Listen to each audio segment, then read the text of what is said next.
Tartu Ülikooli Pärnu kolledž asutati Tartu Ülikooli esimese kolledžina Pärnu majanduskooli baasil 1996. aastal 17. mail ning tegutsetakse Tartu Ülikooli asutusena oma põhikirja alusel.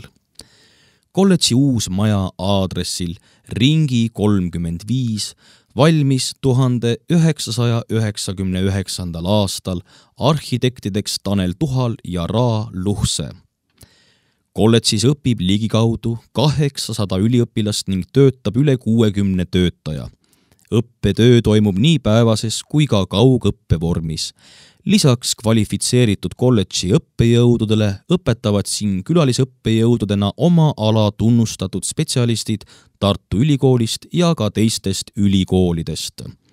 Päevases õppes on võimalik valida 3 õppesuuna vahel: ettevõtlus ja projekti juhtimine, sotsiaaltöö ja rehabilitatsiooni korraldus ja turismi ja hotelliettevõtlus, mis annavad teile rakenduskõrghariduse.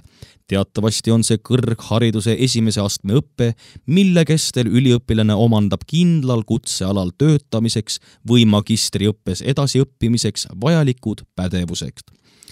Lisaks on võimalik inglisekeelses magistriõppes, mis on kõrghariduse teise astme õppe, mille kestel üliõpilane süvendab erialateadmisi ja oskusi ning omandab iseseisvaks tööks ja doktoriõppeks vajalikke teadmisi ja oskusi, tudeerida heaolu- ja spa-teenuste disaini ja juhtimist.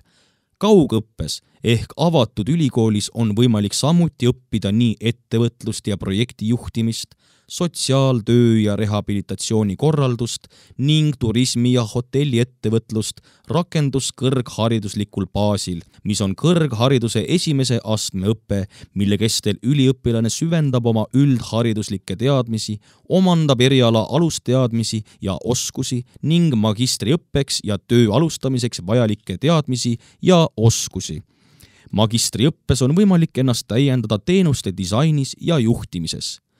Kolledž on üks rahvusvahelisema õppekeskkonnaga üksusi Tartu Ülikoolis.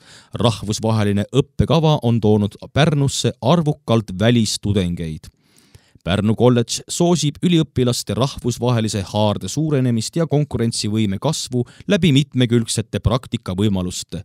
Õppepraktikad on viinud tudengeid nii Skandinaaviasse, Hispaaniasse, Portugali, Itaaliasse, Kreekasse kui ka Egiptusesse ja USA-sse. Tudengi elu on Pärnu kolledžis aktiivne ja rikastab ülikooli aega paljude omanäoliste, sealhulgas ka juba traditsiooniks kujunenud üritustega nagu rebastepidu, jõulukarneval, tudengite talvepäevad ja palju muud põnevat. Kolledžis tegutsevad spordiringid, tudengiteater ning loomulikult ka üliõpilasesindus, mis esindab üliõpilaste huve ja õigusi. Pärnu kolledžist sai alguse ka väärikate ülikool, kus teadmisi nõutavad ja tegevustes osalevad aktiivsed ja tegusad eakad. Ühine õppepuhkekodu küll kolledžil puudub, aga seda asendavad mitmed Pärnu linna majutusasutused, kes pakuvad üliõpilastele elukohta sügisest kevadeni. Nii nagu akadeemilisele õppeasutusele kohane, on ka Tartu Ülikooli Pärnu kolledžil oma aktiivne vilistlaskogu. Selle 2007. aasta märtsis loodud ühenduse eesmärkideks on kolledži vilistlaste ühendamine ja kontaktide võrgustiku loomine, vilistlaste ja kolledži vahelise sideme säilitamine ja info vahetamine, toredate ühisürituste ja kokkusaamiste korraldamine. Tartu Ülikooli Pärnu kolledži raamatukogu valmis kolledži teise osana aastal 2001 ja tema ülesandeks on raamatukogu allikate ja kaasaegsete infosüsteemide toel kaasa aidata ja intensiivistada õppeprotsessi. Hei, sina! Oled sa kukk või kana, noor või vana, tea, kes kolledži valib, see ei kahetse. Tartu Ülikooli Pärnu kolledž, suurte tegude algus!